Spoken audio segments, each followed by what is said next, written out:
Welcome back to the show, everybody. This is the Upper Tier Podcast. This is your bi-weekly transfer show, kind of a crossover show tonight. I'm joined by a very special guest, Del from Del Boy Gunner TV. Derek, how are we?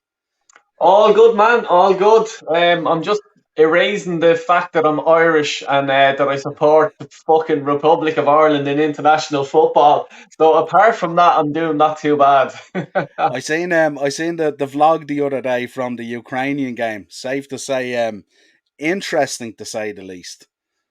Yeah, I survived it. I survived it. Got a banner out all right. There was a few clowns all right who wanted me to take it down, but that's fair enough. That's their opinion. But my opinion, I'm a loud mouth. Just put it that way. But I mean it in the highest of respect, and I didn't mean to harm anyone or anything like that. And if I did, I don't give a fuck. You know, that's the way things were. I just think that look, it's not just Kenny's fault, but he is a part of the problem as well. We're not going to get the FAI out anytime soon.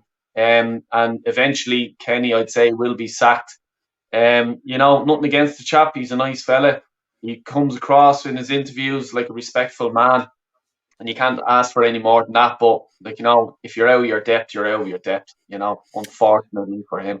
Yeah, I think the first time, not to dwell on it too long, because obviously we'll talk Mm. about it later and stuff like that, but the other night, his post match interview was the first time I really seen him really lost for words, for answers. He just and they hit him. This is where they went in with the hard questions this time to him about the fitness of the squad and stuff like that. And he just seemed bewildered. He had lost actually train of thought in terms of the question and stuff like that. And he just looked lost. And I felt for him as well because we dropped an episode on him time to go basically. And what I did was I went in deep and I looked at a lot of the mitigating factors, not just Stephen Kenny. And this is a guy who's like managed in Irish football up and down the league and stuff like that, and has had huge success at Irish level, at club level and stuff like that. And even did really, really well in the under 21s and stuff like that. But when he moved up into that senior role, it just maybe it's just a step too far from him. Yeah, it's the hard thing of look, he's on 550,000 a year. Who's going to turn that money down? If me or you were offered it by the FAI, by Jesus, I'd take it in a heartbeat. So it's not his fault. So, the blame has to come down to the FAI as well. It was even in the Steve Staunton era. Like he was on something like 2 million or something like that a year. Like he's Yeah. not going to walk away from that. I don't care what human you are. You're not going to walk away from 2 million a year. You know what I mean? So yeah, look, this is the sort of situation we're in.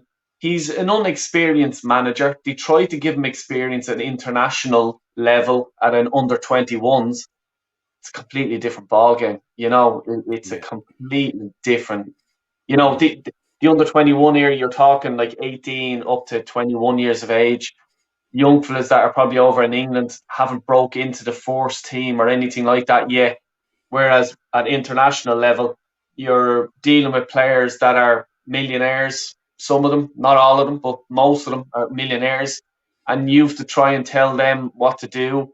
You have to try and convince them that you know what you're talking about. And just to touch base back on your what you were saying there, about the press conference where he got a bit heated and a bit under the collar, what happens in the dressing room if there's a senior player there, that sort of sticks it to him.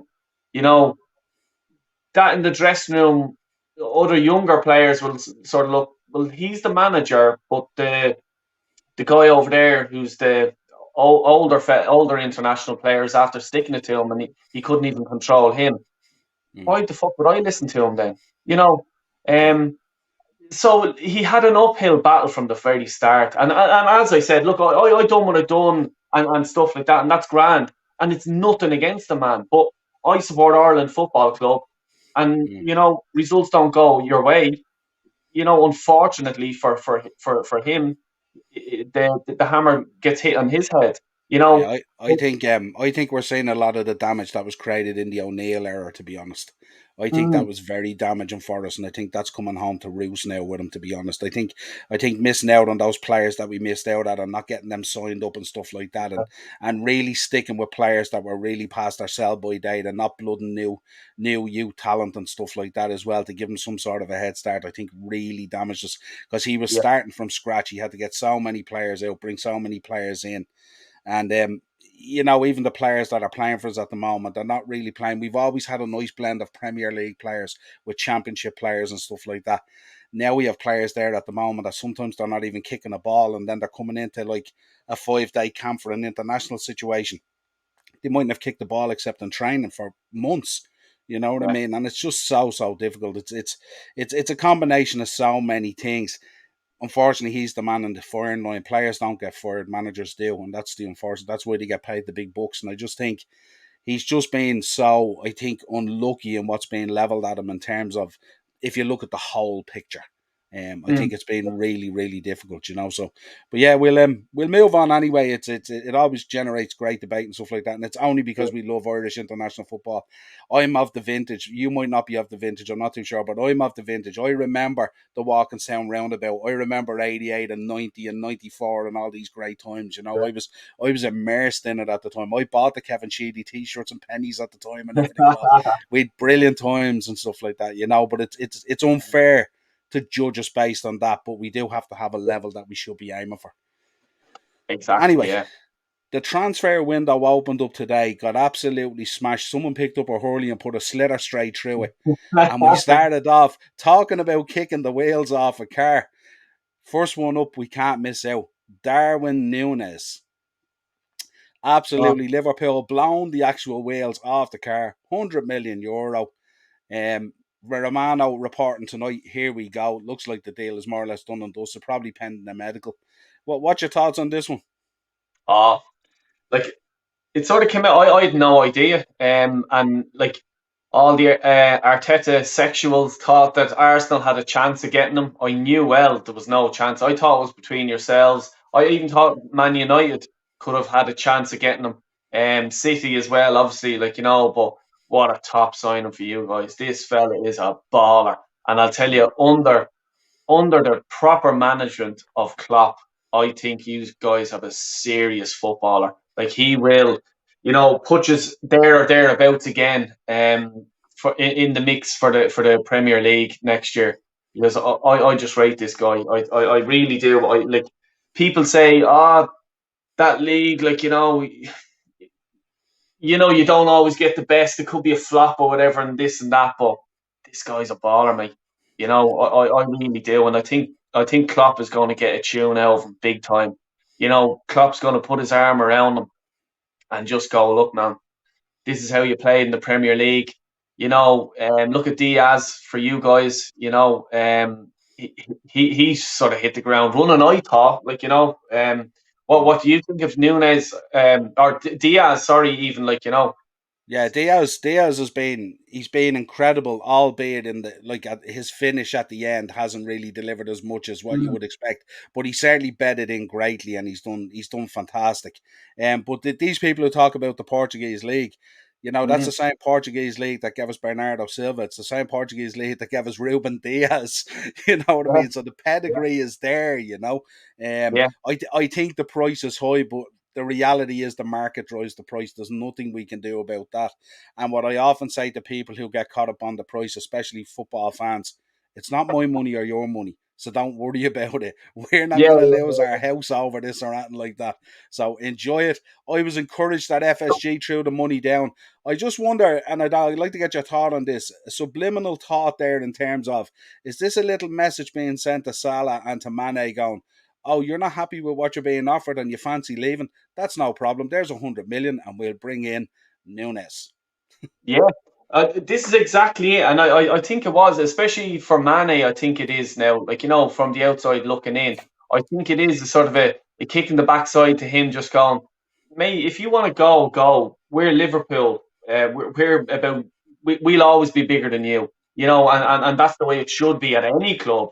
You know what I mean? If no player is bigger than the badge. Let's be honest about it. So. Some of these players may get a bit fat head and think, oh, their agents are there onto them. Oh, well, this club is after you, that club is after you, and you have a line of money and truckloads of it offered on the table. I respect Liverpool for doing it because it's just sort of saying to these type of players, you know what, you are not bigger than our club, and if you want to go around acting the big man, do you know what we'll do? We'll get this guy in and we'll go and prove. And if he proves it wrong, then the Liverpool fans won't be remembering you for the good times. They'll remember you for the bad time that you're sort of holding the club to ransom. And do you know what? Just turn around and just sort of sticking a finger up at Liverpool for everything that Liverpool has done for the likes of Mane. I'm thinking Mane. I'm talking more about him because I may be wrong. I don't know where the situation is with Bayern Munich or whatever, but obviously he's heavily linked with Bayern Munich. Mm. I think, look, there's no smoke without fire there, and it's probably his agent as well that's sort of Yeah. saying it. But you don't go and tarnish your career and sort of throw your toys out of the pram, especially for what you've won at Liverpool and what you've achieved. You just sort of shut your mouth, and if they're if they're like what's the situation? Is he asking for truckloads of money, or like, what is it like with Yeah, Mane? the talk is at the moment that he's on about somewhere in the region of 120 to 140,000 or something like that. Yeah, I'm Okay, just listening. I just have to grab something here now. One yeah, second, yeah, I'm no, listening. further away, yeah. Yeah. But what he requested was he was looking that what was reported was that he wanted 393,000, so literally tripling his wages, I think. And then the Bayern Munich offer that was turned down was basically they offered us 23 million plus 7 million in add-ons. But the add-ons were for if he won 3 Champions Leagues and if he won 3 Ballon d'Ors. So basically, what they were doing was saying, you ain't ever getting that 7 million, but we'll take him at 23 million. And I thought that was a bit insulting. We turned it down straight away. And I know, like, he's in his last year of his contract and all, and he's 30 or whatever it is. But they're looking for 50 million for Robert Lewandowski. So if you're looking for 50 million for Robert Lewandowski, we're well entitled to look for 40 million for Sadio Mane. So that's kind of where it is at the moment. I think he'll probably go somewhere for around 35, 36. I think some sort of a compromise will be reached.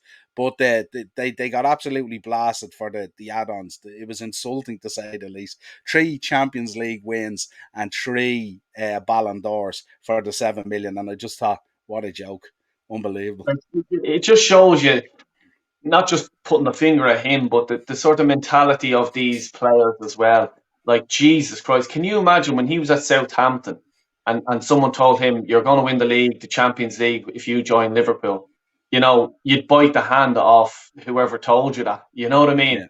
Yeah. And to disrespect the club like that, this is what annoys me about players. It's you are no one without the club. Just remember that. And what he's going to do now is, as I said, he's just going to drag his name through the dirt, and not he'll be remembered for this sort of period in his career at Liverpool, and not the winning Champions Leagues and Premier Leagues. Like, you know what I mean? Like, Yeah, why do that? I don't get it. Yeah, I'm the same as you. There's a way to leave a club respectfully. If you want to leave, I've no problem if someone has a 5 year contract and they want to leave and they're straight up about it and they turn around and go, listen, I'm going to wind down my contract and I want to leave. That's fine, but I'm going to give you 100% for those last 2 years or whatever it is. I'm okay with that. What I'm not okay with is people start spinning the narrative then and agents getting in his ear and telling him he's this, that, and the other, and this is what he should be looking for and all. Look, there's no doubt he's a fabulous player. He's a world class player. Mm, There's no doubt about it. But to expect to triple your wages and try to hold us on that, and especially if your mindset at that stage is, I want to go anyway. So I've no problem if he wants to go and experience a different country or a different culture or do something different or something. mm, But just be upfront and do it. Like, you know what I mean? You don't have to, wind your way through it and get people thinking different stuff and also. But yeah, mm. it's an interesting dynamic. Next up for us, Gareth Bale, a man who's like absolutely stellar at Wales at the moment. No less than a week or two ago, this man was talking about retirement. But now that Wales have qualified for the World Cup, this man has to play on for at least another 6 months, and probably at a reasonable level as well. The rumours today of him going to Getafe were put away by the agent and stuff like that, saying that's all just innuendo, it's not real. Where would you see this guy going? He has to go somewhere probably in the Premier League, doesn't he? Yeah, like, look, I don't think Conte had taken back, like, at Spurs, like, um, if you asked me probably a month ago or whatever, I was just thinking, yeah, probably someone lower down in the Spanish league, or like, West Ham or someone like that, like, or Wolves or something, like, and that sort of top 10 Premier League club. I would say Arsenal because we're only hovering around the top 10 in my head, like, but obviously with his Spurs connections, that's not going to happen. But I think, look, his agent is fairly good. He got moves to Real, and, like, the wages that he's on and stuff like that. I'm sure that they'll get into the top 6 or 7, like, well, yeah, top 7, 8 club in the Premier League. Um, United have always been sort of there or thereabouts, but I just think he's about 2 seasons past that. His stint when he came back to Spurs that time, I didn't understand it. Being honest with you, coming to Mourinho, I just thought Mourinho's style of play wouldn't suit Bale, because I think Bale is the type of player you have to turn around to him and just go, right, we're gonna build a team around you, or you have a free role. Let's say that's the way we look at you. Mourinho was the type of manager that wouldn't give, let's say, the likes of Gareth Bale that permission. Mm. So I think that the move a few years ago when he came back to Spurs was a bad one, and that has sort of tarnished his, let's say, top 4 clubs. Anyway, there was no way he was going to the top two anyway. Mm. United, I think that, like, Ten Hag will not even think about him, because he already has a player, let's say, in their late 30s in Ronaldo, and I think that you can't have Ronaldo and Bale on the same team, because if things did go a bit wrong, you're going to get slated, going, oh, for God's Mm. sake, you have 2 players that are over 35 or whatever, like, Yeah. and the United fans will be on your back straight away. Mm. Chelsea, not a hope he's going there. He's not going to Arsenal with the ties with Spurs. I just don't think Conte will take him back. I think that ship is now gone, and they're Mm. just looking to get sort of newer players in. So, look, West Ham wouldn't surprise me. Leicester, sort of around there, and Wolves. I Yeah. could see Do probably. you know where? Do you know where I was thinking? Actually, Brighton with Graham Potter would be a Well, great spot for him to go. the next team I was going to say was probably because they're a bit ambitious and stuff like that. 2 teams, maybe Aston Villa or Brentford. Mm. They sort of have that mentality. Stevie G, like, Coutinho and him in your team, not Yeah. bad. Yeah. If you can hold on, is Coutinho? I think, is he staying on for another season, or are they trying to sign him He's or signed. whatever? No, he's signed. He He's signed. signed it, Done. yeah. Yeah. And I also heard that Suarez as well, that Stephen G was probably looking to get him. So you Yeah. could just imagine Coutinho, Suarez, Bale. Mm. Not bad. Yeah. I'd be a bit excited if I was a Villa fan. And they just brought your man Kamara in as well. So they've Yeah, two in that's the right. door already. So they're making moves. I just think this time when I'm coming back is slightly different because last time he came back, he didn't really have to play. And it's not that he necessarily wanted to go back either. I think this time with the World Cup being 5, 6 months away, I think he'll be more inclined to want to stay fit and play and be Mhm. involved and stuff like that. So you might see a different Gareth Bale. So it might be worth the Yeah. club taking a punt on him this time as opposed to Mhm. last time where he was nearly vilified. All this talk spends more time on the golf course than he does football and all this kind of thing. Last time, I don't think he wanted. I think now with Wales qualifying, and this is last chance of Leon for him as well. Wales going to the World Cup. This will be a big deal for him. This is a swan song, really. Yeah. So I think he'll put in a shift, for whatever team he plays with. So be Yeah. interesting to see comes Like, back, but certainly. but even, like, if I was Stevie Gerrard, I would be looking at him, because exactly what you said, you will get a tune out of him this time around, because of the simple fact, like, especially if they did get the likes of Suarez, like, Coutinho and stuff like that, he'd be looking around the dressing room going, well, I'm not at a Mickey Mouse club, because these guys are here in the dressing room beside me, and it'll give him that bit of a fire in his belly to actually just go, yeah, the World Cup coming up in a few months' time as well. So yeah, it wouldn't be a bad signing, being honest with you, for any Yeah. club, like, down around that part of the league. Yeah. Next up is an interesting one. Next up is the Ousmane Dembele to Chelsea. I was reading today reports that PSG have pulled out of what they called a bidding war. So it sounds like this is a high level target for Tuchel, and that Bowley wants to back the manager fully and bring him in. I had words. I was on the Chelsea Raw with Ian there a couple of weeks ago, and I said this is a very, very dangerous signing. I know that he's had some good history with Tuchel in the past, but I just think if you look at his track record in terms of injuries and stuff like that and all, this could get as toxic as the Lukaku situation if it goes south. What you thinking on this guy? I mean, he's a fabulous talent, but he just can't seem to stay fit. I think he's had something like 8 hamstring injuries. Mm. Yeah, 100%. Like his time at Dortmund, and like I know a lot of a lot about the player because he played with Aubameyang at Arsenal, and sort of when we signed Aubameyang at the time, there was I think he was a year at Barca at the time when Aubameyang was there or something like that, and I remember Aubameyang, Lacazette, Pepe, and himself were all in London at a I think it was Aubameyang's house at a barbecue or something like that. And I was just there going, "Oh my god!" This was before Pepe, went bad and Lacazette went bad. Lacazette only had an excellent season, and I was just there. This would be great if we could get him. But then, as time went by, his injury record was absolutely shocking. And I feel sorry for the fella because look, injuries can happen to anyone, and from his playing days at Dortmund, look, Barca didn't pay 100 million for the chap at the time. It was, I think, it was a world record, at the Yeah, time, for a young player, and they don't pay that for no reason. And he has the quality, he is unbelievable. But if I'm a club like Chelsea, there's two sort of things here. The new ownership want to make a statement. They want to be flex their muscles in the transfer market. They want to back the manager and stuff like that. If Tuchel is saying to them, "I want him. I know what I can get out of him," and stuff like that, but then at the behind your back, you're sort of thinking, "Wow, if we pay a lot of money for this guy and he gets another hamstring or two, or issue, or another injury or two, the fans will be on our back going, why'd you waste all that money?" Fans can change pretty quickly, as we know. yeah, But absolutely. if he can stay, let's not think about it from, let's say, an injury point of view. If he can stay fit, I think Tuchel will get a tune out of him.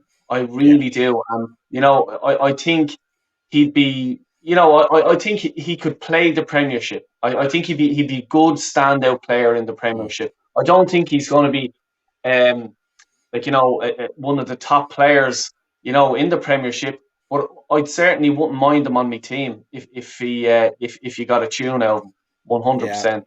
absolutely. I think the pressure is really because with Man City signing Alvarez and Haaland, everyone Mhm. else now has to react to that, because if you don't react to it, then we're very quickly just going to become like the French league. They're just Yeah, going to run away with the leagues, and this is what's going to happen. So that's why Darwin Nunes, Usman Dembele, all these high level players are being linked with clubs, and they're going to have to push the button on them. But yeah, it'll be an interesting one.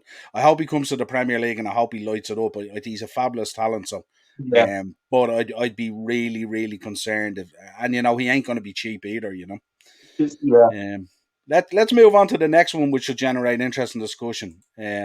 Frankie De Jong. Man United seem to have been working on this for a while now, and City seem to have been sniffing around as well.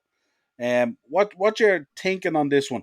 Are we going to see a situation this year like this is going to be an unbelievable transfer window because so many teams need to make so many signings and rebuild in order to be competitive? But are we seeing a situation here where the let's say the bigger teams like the top three, top four, whatever, are they sitting back and letting the club say from 5 to 10 go in and do the donkey work? And then similar to like the Darwin Nunes situation where United have been talking to his people for nearly a month, and then Liverpool rock up for 4 days and go boom, 100 million, thanks very much, see you later. Are we seeing a situation with this boy as well? We know that Fernandinho's gone off Man City and stuff like that. They're going to be looking for a midfielder to freshen things up. We know they're interested in the boy. Could this be another hijacking job? I think um, if it is a hijacking job for Man United, if City come in and get him, um, it, if City don't get him, it's not a big deal. But if City do get him, it's a huge deal for United because there's two players that have been linked with strong top world class players that have been linked with, and two of their biggest rivals have got them. So what message does that say to the United fans that are all up in arms about the Ten Hag era, the new era? We're going to get loads of money to spend. We're going to be this. We're excited, and then next thing, two of your top targets go to two of your top rivals. It's not going to be good. Whereas if City lose out and United get him, well, so what? We'll just go off and get someone else. You know what I mean? Yeah. Um, so I think it's a huge, huge deal now, especially after you guys getting that deal over the line, the 100 odd million, So United have to get him. They have to get him.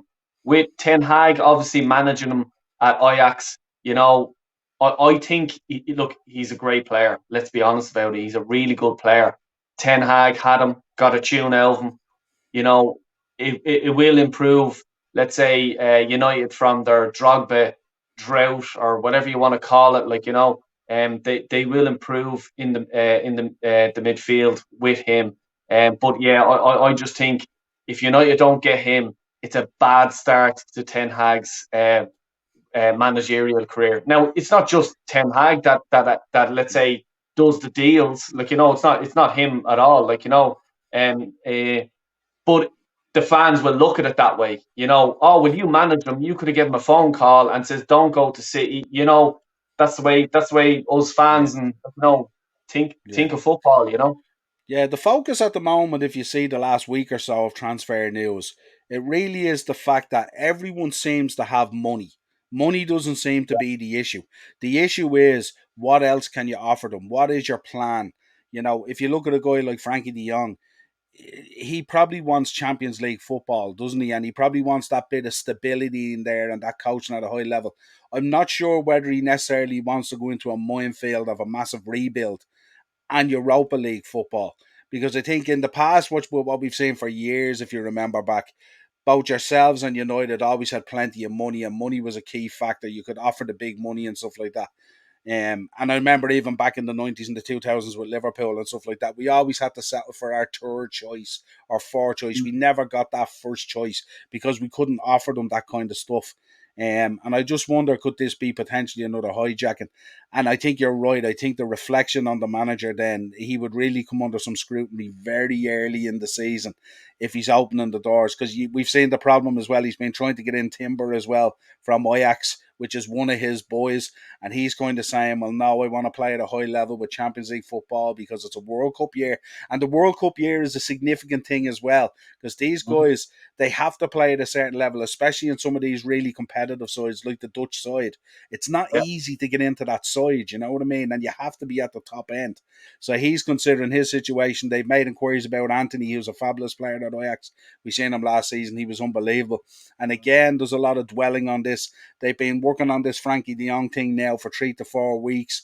Seems to be going back and forward. Now we know United, historically they would be slow to move as well. They don't tend to put deals together really, really quick. But it's a dangerous minefield at the moment with so many teams looking to rebuild and looking for players and a lot of players. And money doesn't seem to be an object. I think massive amounts of money are going to be spent in this window by clubs. Yeah. So do I, and I think United were, let's say, on the sunbeds. They had Bob Marley, "Could You Be Loved" tuning out. They were smoking a big green one.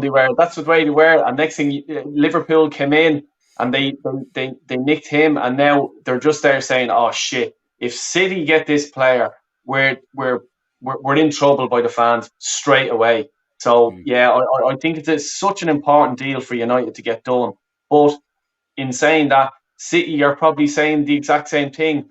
Liverpool are after making a big statement. We have to make a big statement now to hold on to the Premier League title for next season because mm, obviously Klopp and Liverpool are going to go gun ho now in the transfer market and just say they mean business because they want to get the Premiership back. You know. Yeah, I did a show the other night. I dropped it today as well on Darwin Nunes, having a look at him and his key statistics and all that. I'm not really a statistical guy, Mm. but I had a look at it. But the one point I made in it was he's a fabulous signing and he's young enough to be moulded and coached, as you said at the start there. But we're gonna need more signings. He can't be the be all and the end all, and that's my fear. We had it last year with Kanate, where we signed Kanate second day of the season. We had him signed and wrapped up. We did no other business except re-sign, re-extend contracts there that cost us a lot of money, which is vitally important as well when you're talking about Fabinho and Van Dijk and Trent and guys like that extending their contracts. That's really important work as well. Mm. But yeah, I think that's what hurt us a little bit this year, where we just fell that little bit short. I think if we had had Luis Diaz in from the summer, I think it would have been a very different season, maybe. Yeah, Um, 100%. 100%. yeah, I but agree. we'll wait and see how that evolves. But it's going to be interesting. But I just got the feeling that there's a lot of people waiting in the wings just to hijack some of these deals and stuff like that. The last Mm. one I want to talk about prior to moving on to Arsenal with yourself is this one here. This man, absolute fabulous player, Robin Lewandowski, an absolute goal machine. We know last season he beat Gerd Muller's record in the Bundesliga, which has stood there, I think it was 40, 50, 60 years or something like that. Yeah. Unbelievable, an absolute goal machine. But it's kind of sour there between himself and Bayern Munich. I'm not sure what's really happened. Um, but he was saying things the other day that were quite of our character for him. That is, his heart is done there and all this kind of thing, and he wants to move to Barcelona. But I presume the move to Barcelona, there's a lot of cards in this game at the moment. The Mane card is one of them coming in. Obviously, the Frankie De Jong one moving out of Barcelona is obviously another one, because we know the problems that Barcelona have at the moment, financially with their wage capping and all this financial stuff that's going on. So they're having to move guys off the books very quickly in order to bring guys in. I was reading the other day they haven't even registered Christensen yet off Chelsea because they can't. They have to wait to move people on and stuff like that. But this guy's a fabulous player. I think he'd light up La Liga without a doubt, and he'd be a great signing for Barcelona.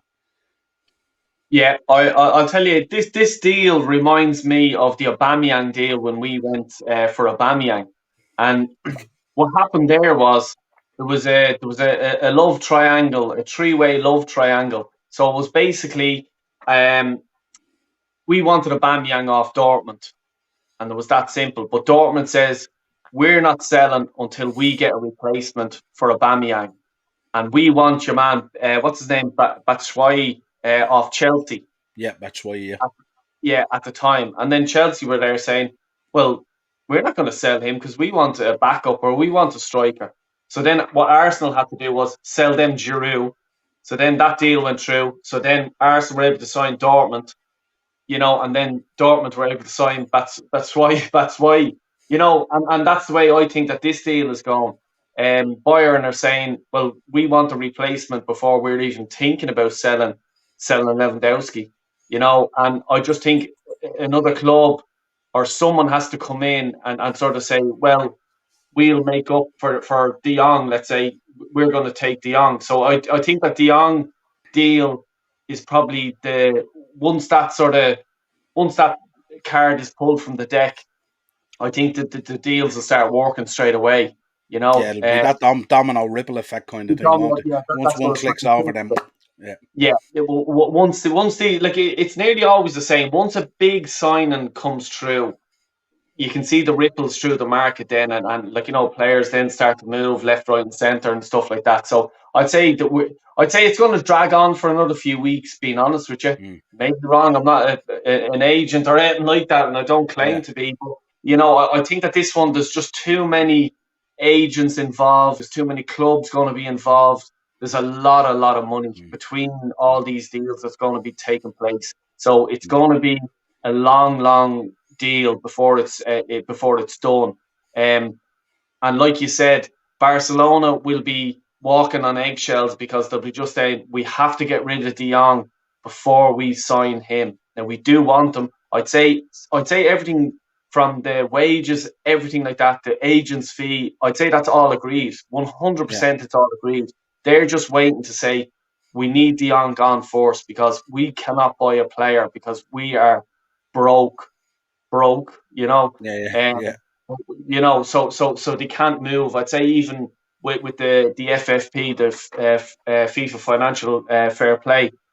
Mm. You know, I'd say that's what they're waiting on. But what a player! I think he is going to absolutely destroy La Liga. I think he's going to set records there as well. He's such a good player. Like Poland lost 6-1 the other night, and he scored for Poland lost 6-1, and he Mm. scored a goal. Like, so it just sort of tells you that they were playing a hard team, but he was still able to get one goal at least. He's Yeah. a top draw player. And I'd love, being honest with you, I'd love to see him in the Premier League with any team at all. Yeah.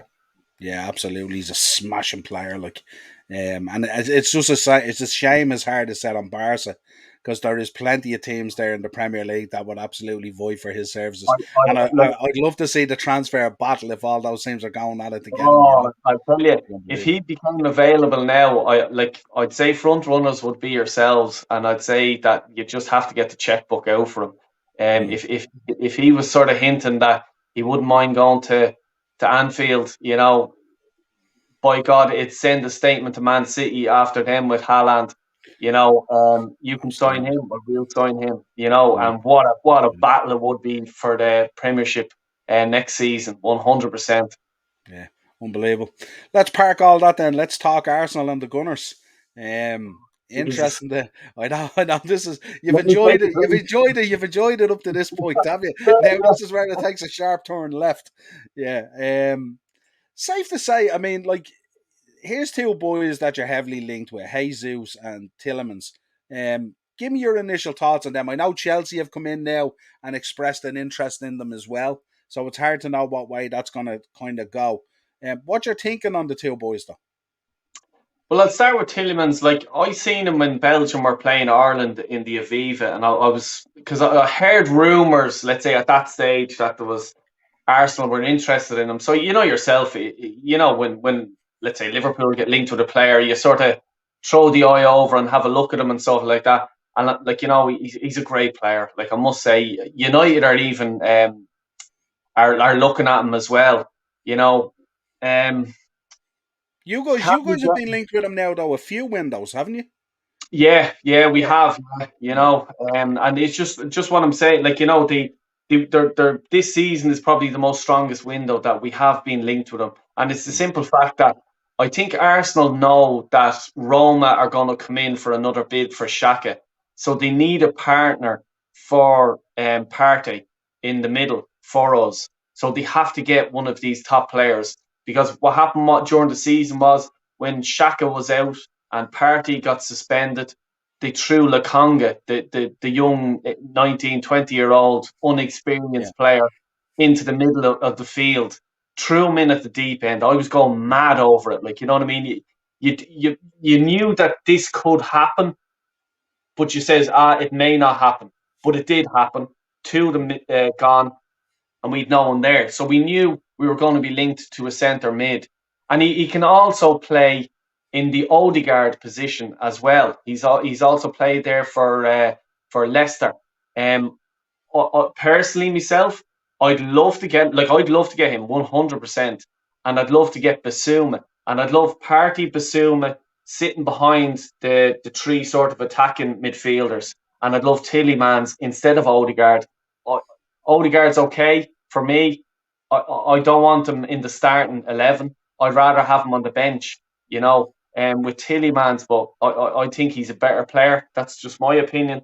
mm, But do I think we can get him?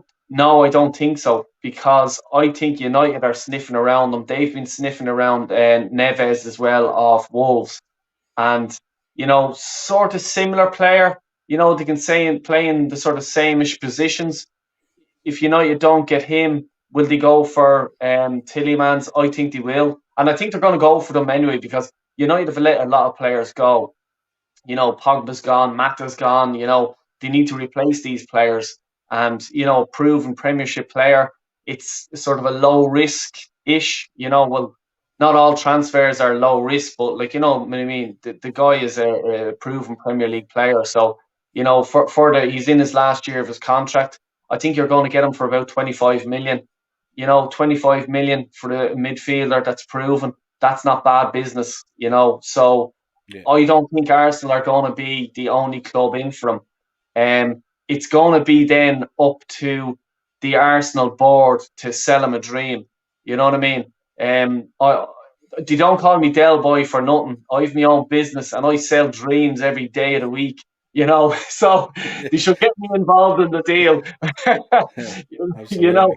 but unfortunately, I just think my 10-year-old son would do a better negotiation than we have Richard Garlick and we've Edu. You know, they're they're just not. For me, they're useless, and for many Arsenal fans, get a deal over the line. Yeah, I suppose with the season starting early as well and pre-season on the horizon pretty quickly as well, teams are going to have to move fairly quick. They're not going to be able to, they can't wait around until like the 1st of September and stuff like that because you're going to be right in the midst of battle then. Yeah, I think he'd be a great signing for you. And as you said, if it moves Shaka out and brings Sillimans in, that's music to your ears, really, isn't it? yeah, Um, 100%. And just another player I just wanted to touch on as well, is Basuma of Brighton. Now, like Arsenal should be going for Basuma. He's been flirting on Twitter and stuff like this. People saying, "Oh, come to Arsenal," and he'd retweet it, stuff mm, like that. We know he's an Arsenal supporter. He's been to the Emirates and stuff like this. So what I'd like is Party and him sitting in in that role in midfield, and then in the three, let's say Martinelli, Saka, and then Tillemans in the middle, and then you have a striker up front. That to me would be pretty impressive because Bissouma, I think you guys were actually linked to him as well, and United have been linked to him as well. yeah. Great player. Oh, he'd be my ideal signing this summer. Yeah, I was over at the Brighton game last season at Anfield, the 2-2 draw, and his box to box playing is powerful. Like, he absolutely made crap of Ox. He absolutely made crap of Firmino. He's a powerhouse. He's a box to box. He gives you so much stuff. The only problem we have at the moment is the legal side of things. This ongoing legal thing at the moment that needs to be sorted out. And I think that's why people are hesitant to move on him. I think if that wasn't hanging around, I think he'd be getting snapped up. Just depends on what Potter, because we know Cucurella's going to Man City apparently. So it's how many players can Brighton afford to lose as well. So, Yeah, but a yeah, fabulous player. I'd love to see him at Liverpool in that yeah. midfield. It'd be unbelievable, box to box, the power of him. What do you make of Jesus? I mean, he's another guy you've been working on for a couple of weeks now. Seems to be discussion and agreement there with Man City and stuff like that. But again, Chelsea have come in and poked their nose in to generate some interest in it and stuff like that. Is Jesus a guy that you'd want going in there? Um, we've been linked with Dominic Calvert-Lewin. Like, to me now, this striker thing now is like you can see the grey beard now on me. It's starting to come through, and it's the striker thing is stressing me out because the simple fact is, they're giving Eddie Nketiah the 5-year contract. I think but apparently he's signed it all up for 5 years. He was given 5 million, and he's given 100 grand a week. Eddie Nketiah. I'll just say it again. Eddie Nketiah. He couldn't even get his game at Leeds. Okay, Lacazette is gone. Aubameyang is gone. So the only striker we have is Eddie, and then Balogun, who went out on loan to Middlesbrough, and he's only a youth player or whatever. So Yeah, we've he's one not ready. striker. He's not ready. No, he's not ready. No, and it's not fair on the poor young fella as well. Mm. But Jesus, yeah, look, I would take him. You know, uh, over Eddie 100%. Jesus, that's not an issue. But like you know, I'd rather someone better. Being honest with you, um, he'll score you goals, but if you want to get into the Champions League, I think you need a player that's going to score over 15 to 20 goals, in a season. Um, And Jesus, probably half as many assists as well. Exactly. Yeah, Mm, because the Premiership, look, it is getting harder to get into the Champions League. We all know that. Like, you know what I mean? The mm, top four race. Like, look, you two, City, Liverpool, they're gone. So you've only two positions left. And you mm. think about what's coming through. If United, let's say, if they're gonna spend big, I think this window. Spurs have Conte. They're gonna back him. He's in the Champions League now. Chelsea, Dembele being linked. Like, Tuchel is really probably getting his feet under the table there at the club and saying, right, I need this, this, and this. Give me the money. New owners, they're going to want to back him. So there's three, and that's the only three, my opinion, that are going to battle for them two positions in the Champions League. And then you have Arsenal, West Ham. You know, I know Newcastle with that Newcastle money as now. well. Sorry, I was trying to think Yeah, there. Yeah, Newcastle are yeah. going to be there. They're going to spend money because the money that they have is probably double of what Abramovich had. So Mm. they are going to spend money and they're going to be scrapping for everything as well to get top players in. Now, it mightn't be this season, but I can see in about 4 or 5 years' time, I can see Newcastle challenging for the league. Never mind Champions League. I reckon they'll be right up there. But back Mm. to the Jesus thing. Yeah, I'd take him all day long. But what I don't understand is, and like I'm Arteta out, and I just think that you managed. Well, you were assistant manager. You know him personally. You know Jesus. Okay, you should be able to do a deal with him and just go, okay, give us one season, okay? We'll sign you this season. Our goal for next season is to get into the top four, into the Champions League, and to be like, and like, kick on and go for a league or something like that. And what a big club. Like, you have a business plan or whatever. This is our business plan. This is what we want to do in the next 2, 3, 4 years. If you sign a 3-year contract, this is what we want to achieve in that 3 year. I know you, mate. You know the way I am. You know the way I deal with people. You know the way I assist and manage people. Well, that's the way I am at Arsenal. We have this player coming in. We have that player coming in. Stuff like that. It should be an easy sell for him.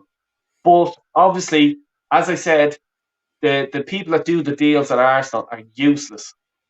They really are. I don't think that. No, they actually are useless. And I'll come back to it in a second. I'll talk about Guendouzi in a second. But the Jesus deal, that's what I think the whole stalling issue on it is. It's not being able to pull the deal over the line. Because what Arteta and the board should have done is deadline day or the opening of the window, have Jesus lined up, signed, boom, there we are. We're making a statement. You Mm. know what I mean? And the ripple effect that goes with that. But Yeah, it's a strange one as well because he knows with Haaland coming in and with Alvarez coming in, he's probably going to be a bystander again. So he needs to find a club, and especially for him trying to stay in that Brazilian side and stuff like that with a World Cup year, he has to make a move. And he should be forcing it from his side. And as you said, the link with Arteta there as well, he was obviously coached him and stuff like that. He should that should be a deal there. That should have been, as you said, boom, first day, second day, this weekend. There's our statement. We're out of the blocks. Now, what else do we need? Let's get our business done quick and get things going. It is a strange one and it's a weird one. When I see clubs like that where it's so obvious on both sides, just get together, agree the money, agree the wages, get it done. You know what I mean? mm, Just get it done. Why hang around? Why? It's nearly like as if this is not the window for clubs to be penny pinching. If clubs are going to penny pinch in this window, they're going to be found out very quick. They're going to miss out on targets and they're going to be left for dead because before we know it, pre-season will be done. They'll be away on these pre-season international tournaments that they do. Next thing they'll be back. That charity shield, I think, is the 31st of July, and then the season starts the following week. That is only around the corner. You know what I mean? And yet the window's only officially open today. So mm. yeah, they got to move. Go ahead, yeah. Yeah, like even Arsenal, I think, are going over to America. I think in the start of July. You know what I mean? So, like, if you're getting players in, like, this is what I don't understand. I don't know what Liverpool are like, but Arsenal are certainly like, we leave it until the deadline day. And like, why do you do that? Like, I don't understand that. You know what I mean? If you're just there, right? I want to sign Niall. That's the player I want to sign. I want to get him right. What's his asking? What's he want? Blah blah blah. Okay, try to negotiate a few weeks negotiation and give a deadline. Just go right. We're going to America next week. I want him in the club. We're going next Friday. Friday week we're going. I want him in the club, signed, sealed, and delivered on Wednesday. If that's not done, deal off. Yeah. And let's move on. We'll have a target B. Because if you're a big club, you should have a target A, B, C, D. You know what I mean? And you have these all lined up. And like this is what I don't understand. Like, because if you want him on the airplane going over to America, because it's not only just to play in a friendly, it's to get him to know his teammates, have the crack, you know, oh, he's a dickhead over there. He's sound. Stay, avoid him. You know, stuff like that. Like you know, locker room talk or whatever. Like, you know what I Yeah. mean? They're human beings. But They're not it's just even mad, even, isn't it? Even the simple cultural change, even from going from Manchester to yeah. London. You know London, what I mean? exactly. It's mad, like it's Yeah. crazy, and that even takes a little bit of an adjustment and stuff like that. Yeah, Mm. and look, we know Arsenal have the money because you had the money for Vlahovic back in January. You chased him for the whole month and unfortunately didn't get him. So, and that was up at what, 70 million or something like that. So the money's there. It's not like the money isn't there. The money is there. It's a case of like just get up off your backsides and get it done. Get the players in. Either give him the support that he needs or else sack the guy. But Yeah. don't dwell on it, you know. You said Guendouzi there. What did you want to mention on Guendouzi? Just with Guendouzi, he was lining up with Saliba in centre mid. He was playing centre midfield for the World Cup holders, you know. And the deal that Arsenal done with Marseille last year was you can have him on loan, with the option to buy him for I think it was about 8 million. You know, so just this is the people that are doing the deals for Arsenal. So you have a French centre midfielder international who is starting for France, the World Cup champions, who is starting for them, and you're selling them for 8 million. You know, so that's the type of people that are dealing. You know, that are doing the deals for Arsenal. It's a shambles. Like it's a Mm, disgrace. yeah. But I He think had a really good season at Marseille as well, didn't he, this I, year? yeah, Yeah. unbelievable. I think he was even like William Saliba, who we're begging to come back, by the way, who's played centre half for France. Again, like only the last game they played, he played centre half. He played the whole game. Yeah. He's a starter for France. He was in Marseille as well. Begging him, we're begging him now to come back. He's just there, sort of saying, "Oh, I want to stay" or whatever, blah de blah, and then sort of coming out now, maybe, all right, okay, like, you know, obviously he's tied to we've another 2 year contract on him, Yeah. at Arsenal, but you know, he was given all the signs that he wanted to stay in Marseille, you know, and that's all down to Arteta falling out with him. He's at Arsenal now 3 seasons and he hasn't played once for the Arsenal first team. So they'd rather play Ben White, Rob Holding, Chamberlain, you know, fucking James whatever you call him, fucking I forget bleeding, whatever his name is, but they'd rather play him instead of Saliba, a fella who's playing for the world champions, you know, and that's who's running this club. You know, it's a joke. Yeah. Yeah, it is worrying when you look at it that way at some of the players that are out there. I actually, when Guendouzi was playing for Arsenal, I was a big fan of him because there was a bit of a bite Oh, to him. And I do like that in midfield. I like that kind of that aggressiveness in midfield. Now, I know sometimes it can go over the top and it can go against you card wise and stuff like that and all, but you need that bit of grit and bite in there at times in the Premier League, don't you? yeah, like 100%. Of the day that the day that I loved him was the day he signed. And it was simple. He was only no one knew him. He was only 19, Yeah. 18, 19 or something like that. No one knew him at all. The first day he signed a pen and paper, usually it's a celebration with the family and all this sort of stuff. He just goes, I want to go out and train with the first team there. He's at the training ground. That's where he signed his contract with Arsenal. Mm, And he goes, no, I'm off out training with them. So they go, mm, oh, okay, let's give him a training kit, pair of mm. football boots. And next thing, all the Arsenal players, who the fuck is this fella with big, long fucking hair? Yeah, Who the mad fuck is this hair, guy? And he was Yeah. just saying, no, I want to go out and meet the players. I want to start playing football. And like I was just saying, that's the mentality you want. You know what I mean? Mm. Usually players go off and have family photos and meals and fucking drinks and shit like that. But this is what this player wanted. And the only thing that he done wrong, exactly what you said, I love that bit of bite. You know what I mean? In a player. He had, what you call your man off Brighton, the French fella or something like that, where he had the argument with him in the middle of the pitch. It'll come to me in a minute. But that's what happened. He had a fight with him on the pitch, and basically he sort of carried it into the tunnel, and Arteta was trying to calm him down, and he just told Arteta to fuck off. You know what I Mm. mean? And that was it. Oh, you told me to fuck off. That's it. Out the door. He was gone. Yeah. But you think about, let's say, a world class manager like Alex Ferguson. What would he have done with that player if someone told Fergie to fuck off and he was like, getting stuck in and that bite about him? He'd probably Yeah. put an arm around him because Paul Scholes and everyone will tell you. Let's say with Roy Keane, could mill a player out of it in training and just tell everyone to fuck off and walk off. Mm. Fergie would be given out to the other players and he'd put an arm around Roy. And Mm. that's the way world class managers deal with. You just have to deal Yeah. with mentalities. You have to deal with players. You have to deal with human beings. But Mm. He told Arteta in the heat of the moment, "Fuck off, you," and Mm. next thing he's out the door the following week. Yeah. No. It's mad, isn't it, when you think about it? And we'll probably finish on this one as well. We think about that French league and the way it is, and we call it like a farmers' league, and it's PSG and everyone else. Not, I know Lille won it the year before and stuff like that, and then they fell asunder. But that French league at the moment is producing some amount of world class ballers, isn't it? And I know Arsenal have had such a great history with French players over the years and stuff like that. And it's mad, like when you think about now the likes of those French players that are in there that are coming through in that league, some serious ballers in there now, and it seems to be the shopping ground now nearly for Premier League teams, doesn't it? Yeah, yeah. Like it really is.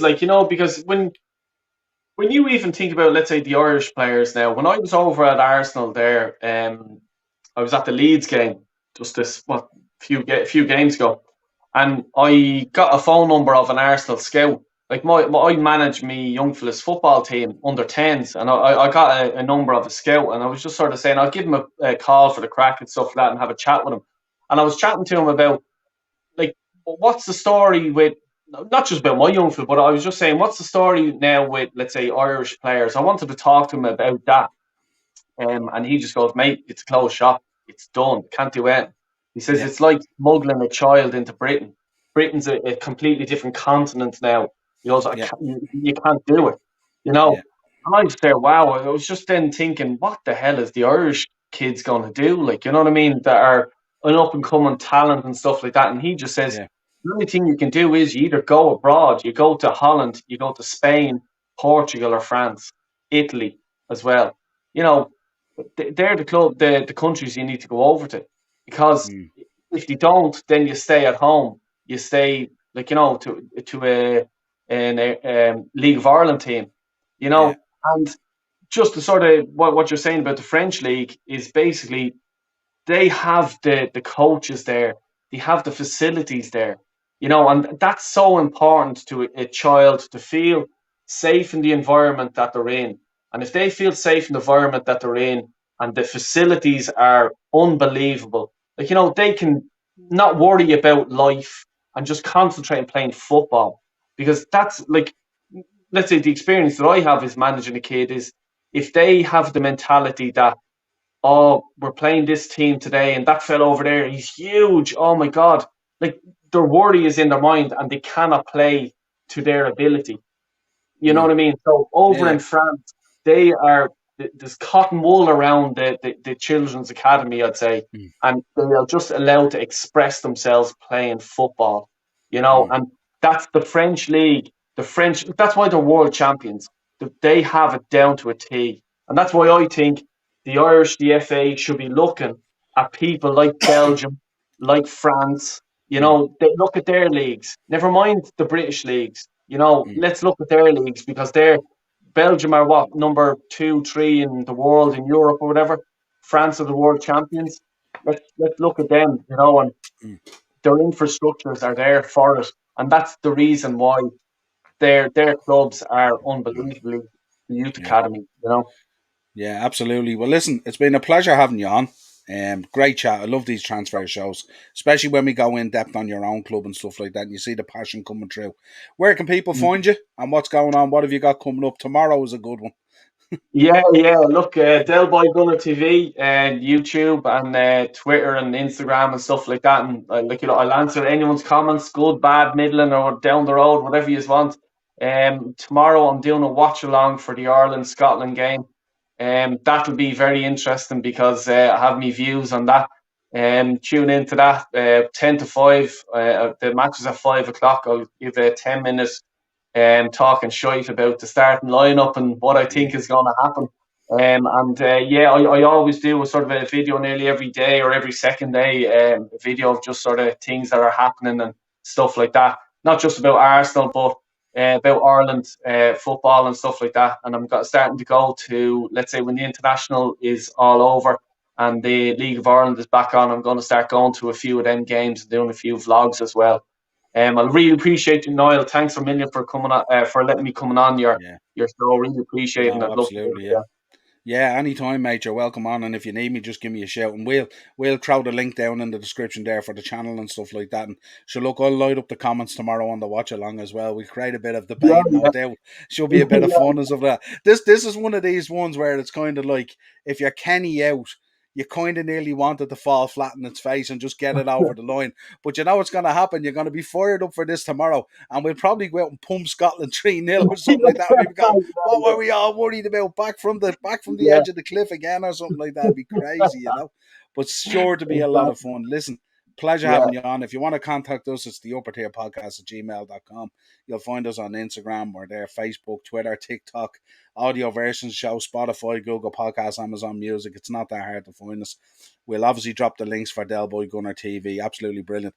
I'm having great fun watching some of those vlog bombings that you do. I was watching the one this morning with Charlene off AFTV. Yeah. Hilarious, man. I'll, Hilarious. I'll Absolutely tell you brilliant. the story behind that. I'll tell you, Jesus Christ. Yeah. When I was at the Emirates and I was coming down the steps and she sort of see me and she was there looking at me and I was just there. I had to go over. I don't know if do you know Kenny Ken, do you? He just I beyond do, me yeah. gunning. Now Kenny, yeah. Now Yeah, Kenny, well, I yeah. I was on the phone to Kenny Ken and he says, yeah, Dale, I'll meet you down here or whatever. And I say, yeah, grand, yeah. And next thing, I was just on the phone, I was seeing her and she was looking at me and I was looking at her and I was just there. Kenny, I'll be about 10 minutes, I'll be down. Next thing he went over, I says, how's it going? You all right? And just started talking to her. And there was no one around us, let's say, when we were doing the interviews and stuff like that. But by Jesus Christ, there was a ring of fire around us, I'll tell you, Yeah, by yeah, the end of it, And I done an interview for her on my channel. And obviously then she wanted to do an interview on her channel as well. She just goes, yeah, you're fucking mad. And I says, yeah. no, I'm just Irish. Yeah, they kind of they do be surprised by us, don't they? Because you just rock up and boom, record. Here we go. The one with Robbie as well is absolutely brilliant. The guy is just flabbergasted that he doesn't know what to think, and it's so funny to watch them. They're just hilarious, and it's great because we're pushing the whole Irish content creator thing, because Yeah, we generally don't hold back. We just get into the face of it, and away we go and press record. And like once you this is press it. record, what can you do? You know what Oh, I mean? keep it going. And Yeah, even now for next season, I promised myself when I was getting into the old YouTube thing that I wouldn't do a mm, watch along because I always want to watch the telly and yeah, concentrate on the game and stuff like that. But I have plans now for the start of the season. I have a guy, Kyle Walsh Gunner. He's a lunatic from Wexford, and really. I've seen recordings of him. His nephew records him. Let's say without him knowing reaction to the Okay. matches. And Mm. I'll just tell you, stay tuned. He is lunatic. I'm doing live watch alongs with him for every Arsenal match now coming up next season. It's going to be mental. That's That's all I'll awesome, say. man. That's a huge Yeah, commitment as well. Fair play, just yeah, fair yeah. play. Every Arsenal after every Arsenal game, I do Arsenal call-in shows. Mm. So anyone can call in. I'll drop the link in, and anyone can come in. And by Jesus, it's not stressful because I don't care. I'm laid back and whatever, Yeah, But you sometimes you just don't know who's going to come onto the channel, and you're just there going, "Oh my God, this fella!" He's eating a sandwich and he's fucking stuff coming out of his mouth, and you're just there, mate. Yeah. Get out of here, will you? Yeah, it's kind of the beauty of it, isn't it, as well? Because you just don't know what to expect. This But is it, yeah, and absolutely, it's going to be crazy. everyone their opinion and stuff like that. And even on my channel, everyone like is mainly probably Arteta out. But I get Julian off AFTV. I don't know if you know him. He's Yeah, deluded as they come. You know, I have yeah, his mobile number and stuff like that, and I always send him my link to my channel, and he always does come on. Like, you know what I mean? So excellent. it's, Yeah, yeah, yeah, it's just be great. always interesting. Just put it that way. Yeah, brilliant. Well, listen, it's a pleasure. No doubt we'll be back on again soon, and I look forward to that. You'll see me tomorrow night. I'll light up the comments. We'll get a bit of debate going. There's no doubt about it, and we'll drop a link Right, for that right. as well to let people know. We'll spread the word. Till next time, my No, friend. A pleasure. thanks a million. Take care, everyone.